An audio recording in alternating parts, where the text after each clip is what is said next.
Imagine a small group of believers facing a massive, powerful army in the scorching desert.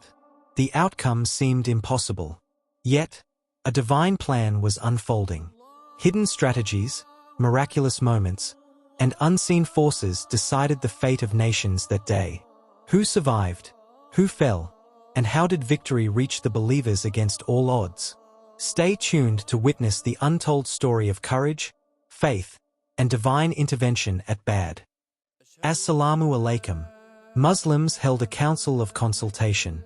The Meccan army heard the message of Abu Sufyan. They wanted to return. Abu Jahl stood up. He spoke with pride and arrogance. He said that they would not return. He said they would reach Badr. He said they would stay there for 3 days. He said they would slaughter camels. He said they would feed people. He said they would drink wine. He said the slave girls would sing for them. He said all Arabia would hear their story. He said their power would spread. Aknas bin Shuraik disagreed. He advised them to return. People did not accept his advice. He returned with Banu Zura. He was their ally. He was their leader in the army. They were about 300 people. None of them were present at Badr. Later Banu Zura were pleased with his advice. They always respected him after that. Banu Hashim also wanted to return. Abu Jahl stopped them. He forced them to stay with the army. The army moved forward. After the return of Banu Zura, it had 1,000 men. It continued toward Badr. It camped behind a hill near Badr. The hill stood at the south entrance of the valley. News reached the Prophet Muhammad, peace be upon him. He was on the way. He was passing through the valley of Dafran. He received news about the caravan. He received news about the army. He studied the situation. He understood that a battle was near. He understood that a brave step was needed. If the Meccan army roamed the area freely, it would gain strength. Their power would spread. The voice of Muslims would weaken. People against Islam would gain courage. There was no guarantee that the army would not march on Medina. They could bring the battle to the homes of Muslims. They could destroy them inside their own city. If the Muslims avoided the fight, this could happen. Even if it did not happen, their honor would suffer. The Prophet Muhammad, peace be upon him, held a council. He explained the situation. He asked for opinions. Abu Bakr Siddiq gave a loyal speech. Omar bin Khattab gave a loyal speech. Miqdad bin Amr stood up. He said that the Prophet should continue the path shown by God. He said they were with him. He said they would not speak like the people of Israel spoke to Moses. He said they would not say the words in the Quran. He recited the words, "Go you and your Lord and fight. We are sitting here." He said they would fight with the Prophet. He said they would follow him even to Bark al-Gamad. He said they would fight any enemy on the way. The face of the Prophet became bright. He prayed for Miqdad. These 3 commanders were from the Muhajirun. They were few in number. The Prophet wished to hear the opinion of the Ansar. They were the majority.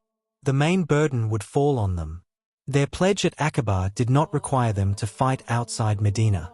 The Prophet asked again for advice. He wanted the Ansar to speak. Sa'd bin Mu'adh understood this. He said that the Prophet was addressing them. The Prophet said yes. Sa'd bin Mu'adh said they believed in him. They accepted him. They testified that his message was true. They promised to obey him. He said the Prophet should move forward. He said that if the Prophet entered the sea, they would follow him. He said not one man would stay behind. He said they were strong in battle. He said they were firm in combat. He said maybe God would show the Prophet their strength. He said this would bring peace to the Prophet's heart. He asked the Prophet to lead them. He asked God to bless them. The Prophet was pleased. He felt joy. He said they should move forward. He said they should go with happiness. He said God had promised him one of the 2 groups. He said he could already see the places where the enemy would fall. The Islamic army moved ahead toward the important military points. The Quraysh left Mecca with great supplies. They had 1,000 soldiers. They had 100 horsemen. All leaders of Quraysh were present. Abu Lahab stayed back due to a problem. He sent a representative. Their food supply was strong. Their chiefs slaughtered 10 camels each day. They fed the people. When they reached near Badr, they learned that the caravan of Abu Sufyan was safe. The people of Zura returned. The people of Adi returned. The rest of the army moved ahead. They seized the suitable places. The Muslims had no spring or well. Rain came that night by the help of God. Heavy rain fell on the idolaters. It slowed their advance. Light rain fell on the Muslims. It made the ground firm. The sand became solid. Their feet held strongly. Their stay became easy. Their hearts became firm. They stored water in small pools. They used them for washing and ablution. The Prophet Muhammad, peace be upon him, moved the army. He wanted to reach the spring of Badr before the idolaters. He wanted to stop them from taking control. He reached the nearest spring at night. Hubab bin Mundir asked him a question. He asked if the place was chosen by God. He asked if they could not move from it. He asked if it was only a military plan. The Prophet said it was a military plan. Hubab bin Mundir said it was not a good place. He advised moving to the spring nearest to the Quraysh. He advised blocking all other springs. He advised building a pool for the Muslims. He said the Muslims would drink water. He said the Quraysh would not drink. The Prophet said the advice was correct. He moved with the army. He reached the nearest spring at midnight. The companions built a pool. They blocked the other springs. The companions camped near the spring. Sa'd bin Mu'adh gave another advice. He suggested building a shelter for the Prophet. He wanted the Prophet to stay safe. He wanted the Prophet to be ready for any danger. He said it should hold the Prophet. He said they should prepare the Prophet's mounts. He said the Muslims would fight the enemy. He said victory would please them. He said if defeat came, the Prophet should ride to their people. He said their people loved the Prophet. He said they would protect the Prophet. He said they would fight with him. The Prophet praised him. He prayed for him. The Muslims built the shelter. They built it on a high mound. It was on the northeast of the field. From there the whole field could be seen. A group of young Ansar guarded it. Sa'd bin Mu'adh was their commander. The Prophet Muhammad, peace be upon him, arranged the army. He went to the field of battle. He pointed with his hand. He said this would be the place of a certain man's death. He said this would be the place of another man's death. He said, God willing. He gave the flag of the Muhajirun to Musab bin Umair. He gave the flag of Khazraj to Hubab bin Mundir. He gave the flag of Aws to Sa'd bin Mu'adh. The Prophet Muhammad, peace be upon him, spent the night near the root of a tree. The Muslims spent the night with calm hearts. Their souls were peaceful. Their horizon was clear. Their hearts were full of trust. They found rest and ease. They hoped to see the signs of God in the morning. God made sleep fall upon you as a sign of peace from him, and he sent water from the sky to purify you with it, and to remove the evil of Satan from you, and to strengthen your hearts, and to make your feet firm. It was the night of Friday in the month of Ramadan. The Quraysh spent the night outside the valley. In the morning they moved toward Badr. A group moved toward the pool of the Prophet. The Prophet said, leave them. Whoever drank from the water was killed in the battle. Only Hakim bin Hizam survived. He later became Muslim. He became a good Muslim. When he took a strong oath, he said the Lord who saved him on the day of Badr. The Quraysh were now confident. They sent Umair bin Wahb to estimate the Muslim army. He rode around the army. He returned and said they were about 300. He said he would check if they had support. He went far into the valley. He saw nothing. A dispute rose among the Quraysh. Some wanted to return to Mecca. Hakim bin Hizam began to speak to the people. He went to Akbar bin Rabi'ah. He said Akbar was a leader. He asked him to do a good deed. He said the deed would be remembered. Akbar asked what the deed was. Hakim said they should return. He asked Akbar to take responsibility for the case of Amr bin Hadrami. He was killed in the expedition of Nakla. Akbar agreed. He asked Hakim to guarantee it. He said he would pay the blood money. He said he would cover the loss. Akbar asked Hakim to go to the grandson of Hanzaliah. He meant Abu Jahl. He feared only him. Akbar stood and spoke. He said they would gain nothing from fighting Muhammad and his companions. He said they would see faces they did not want to see. He said each man would kill a close relative. He said they should leave. He said they should avoid the Arabs. He said if the Arabs killed Muhammad it would please them. He said if the other side happened Muhammad would find them innocent of the fight. Hakim reached Abu Jahl. Abu Jahl was fixing his armor. Hakim gave the message of Akbar. Abu Jahl rejected it. He said Akbar's heart had become swollen. He said they would not return. He said God would decide between them and Muhammad. He said Akbar spoke because his son was among the Muslims. His son was Abu Hudayfa. He was a Muslim. He had migrated to Medina. Akbar heard that Abu Jahl said his heart was swollen. Akbar said the one who used perfume on his hips would soon know who had the swollen heart. Abu Jahl feared the dispute. He sent for Amir bin Hadrami. He was the brother of the man killed in the expedition. He told him to cry for his brother. He told him to stir the people. Amir cried for his brother. He cried loudly. The people became inflamed. Their anger rose. Their desire for battle became firm. The wise advice of Akbar was lost. Emotion defeated reason. The dispute ended without result. The morning came. The Prophet Muhammad, peace be upon him, called the people to prayer. After prayer he spoke about jihad. He began to arrange the rows.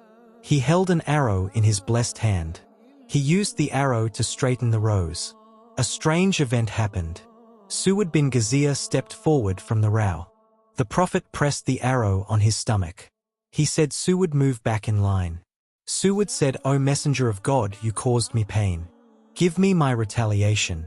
The Prophet opened his own stomach. He said, take your retaliation. Su'ud held him. Su'ud kissed his stomach. The Prophet asked, what made you do this act? Su'ud said, the situation is clear. I wished that my skin touched your skin at this moment. The Prophet prayed for him. The two lines now faced each other. Truth faced falsehood. Faith faced disbelief. It was a strange scene. The fate of oneness rested on a few souls. The Prophet was in deep humility. He raised both hands. He said, God, fulfill your promise today. His cloak fell from his shoulder. He did not notice it. He fell in prostration. He said, God, if these few people perish today, no one will worship you. When the rows were complete, he instructed the army. He said, do not start the battle until my command comes. He gave guidance about the method of fighting. He said, shoot arrows when the enemy comes close. He said, protect your arrows. He said, do not waste them. He said, do not draw swords until the enemy reaches you. After this, the Prophet and Siddiq returned to the shelter. Sa'd bin Mu'adh stood guard at the door. On the other side, Abu Jahl prayed for a decision. He said, O God, break the side that cuts family ties and brings harm. He said, O God, help the side that is dearer to you. God revealed the verse. If you ask for a decision, then the decision has come to you. And if you stop, it is better for you. But if you return, we will return. And your group will not help you even if it is many. And God is with the believers. The Prophet Muhammad, peace be upon him, gave the command for a counterattack. He encouraged the people to fight. He said, charge forward. He said, by the one who holds the soul of Muhammad, anyone who fights with firmness, anyone who fights for reward, anyone who does not turn back, anyone who dies in this fight, God will admit him into paradise. He said, rise toward the paradise. He said, its width is like the heavens and the earth. Umar bin Hisham was eating dates. He heard these words. He said, if I live until I finish these dates, it is a long life. He threw the dates away. He fought the idolaters. He was martyred. When the Prophet gave the command, the enemy attack had slowed. Their strength was fading. This wise order strengthened the Muslims. Their zeal was high. They attacked with force. They broke the enemy lines. They moved forward, cutting through them. Their zeal increased more. They saw the Prophet walking fast in armor. He said with certainty these groups will soon be defeated. He said they will turn and flee. The Muslims fought with great effort. The angels helped them. Ikrama reported that heads fell before anyone saw who struck them. Hands fell before anyone saw who cut them. Abbas reported that a Muslim chased an idolater. He heard the sound of a whip above the idolater. He heard a rider saying Hizum, move forward. The idolater fell on his back. The Muslim saw his nose struck. His face was torn. His skin was green like a whip mark. The Muslim told the Prophet. The Prophet said, you speak the truth. He said this was help from the third heaven. Abu Dawud Mazani said he ran toward an idolater. The idolater's head fell before his sword reached him. He knew someone else had killed him. An Ansari brought Abbas bin Abdul Muttalib as a captive. Abbas said, by God, he did not capture me. A man with no hair captured me. He was very handsome. He rode a dappled horse. I do not see him among the people now. The Ansari said, O Messenger of God, I captured him. The Prophet said, be silent. God helped you with a noble angel. Ali said, the Prophet told me and Siddiq on the day of Badr. He said, Gabriel is with one of you. He said, Michael is with the other. He said, Israfil is a great angel who comes to battle. Iblis came in the form of Suraka bin Malik. He stayed with the idolaters. He saw the actions of the angels. He turned and ran. Harith bin Hisham caught him. He thought he was Suraka. Iblis struck his chest. Harith fell. Iblis fled. The idolaters said, Suraka, where are you going? Did you not say you would help us? Did you not say you would stay with us? He said, I see what you do not see. He said, I fear God. He said, God is severe in punishment. He ran toward the sea. The signs of defeat appeared in the army of the idol worshippers. Their lines broke under the firm attacks of the Muslims. The battle moved toward its end. Their groups retreated in confusion. Panic spread among them. The Muslims followed them. They struck them. They captured their men. The enemy suffered a clear defeat. Abu Jahl saw the early signs of fear in his ranks. He tried to stand against it. He called his army with pride. He said that the withdrawal of Suraka should not break their courage. He said that Suraka had made a plan with Muhammad.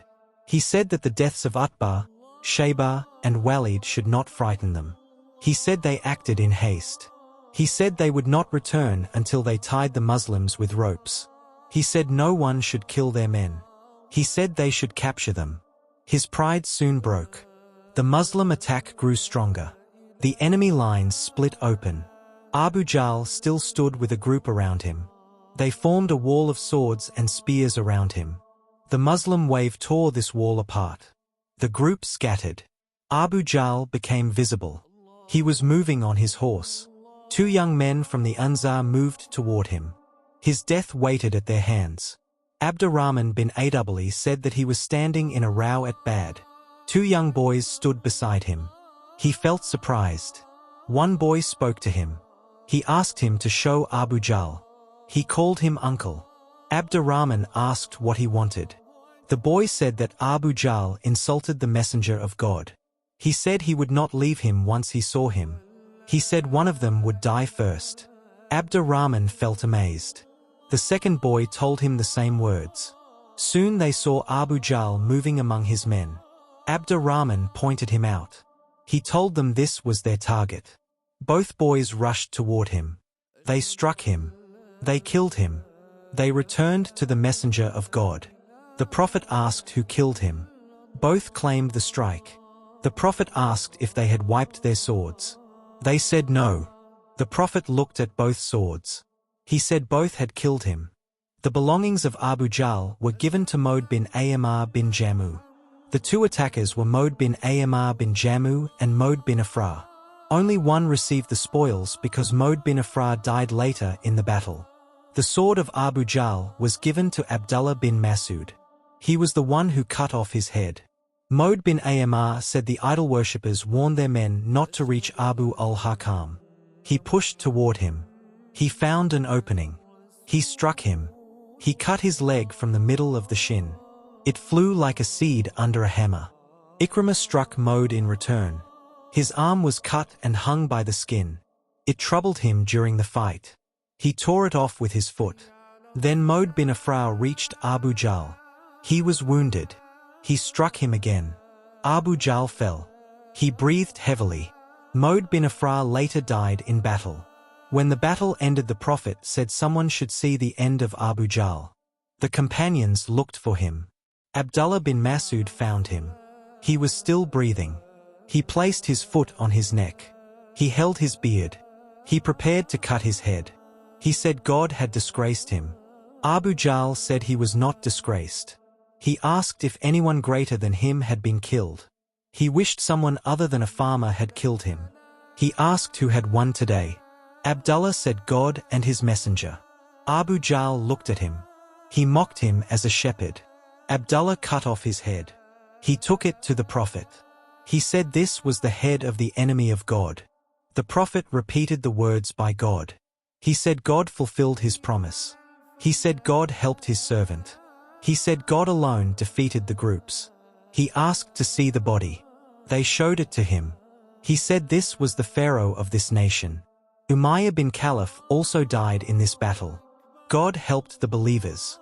313 Muslims defeated 1,000 men of the Quraysh.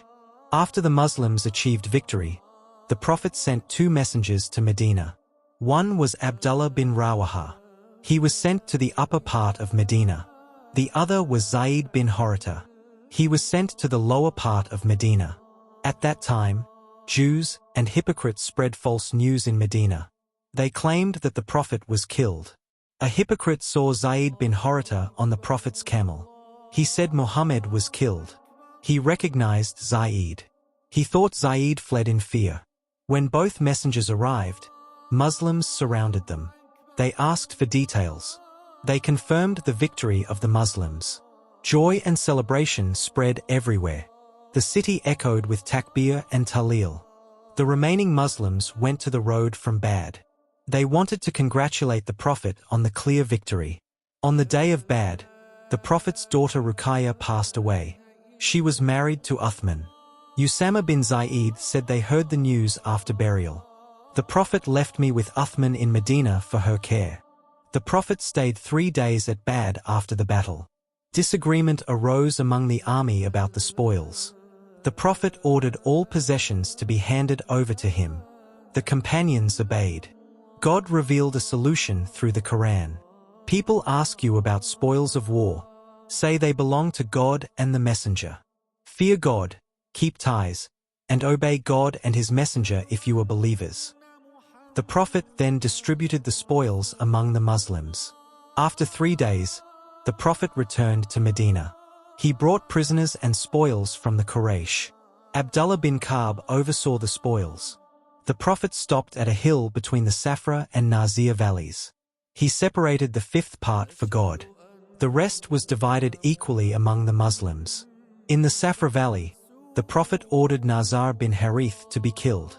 He had carried the enemy banner at Badr. He was among the chief criminals of the Quraysh. He harmed the Prophet and opposed Islam. Ali bin Abi Talib executed him. At Arq al-Dabiyah, the Prophet ordered the killing of Akbar bin Abi Mu'ayt. He had attacked the Prophet before. He placed a camel's excrement on the Prophet's back during prayer. He tried to strangle the Prophet with a cloth. Ali or Usam bin Thabit killed him. These 2 men were killed for military necessity. They were not only prisoners but war criminals. At Maqam al-Ruha, the Prophet met Muslim leaders. They had come from Medina to greet him after the victory. The Prophet entered Medina with full honor. The city and its surroundings recognized his authority. Many people embraced Islam after this victory. Abdullah bin Ubay and his companions pretended to accept Islam. A day after the Prophet returned, the prisoners arrived. He distributed them among the companions. He instructed good treatment of prisoners. The companions ate dates themselves. They gave bread to the prisoners. Dates were common and cheap in Medina. Bread was valuable and expensive.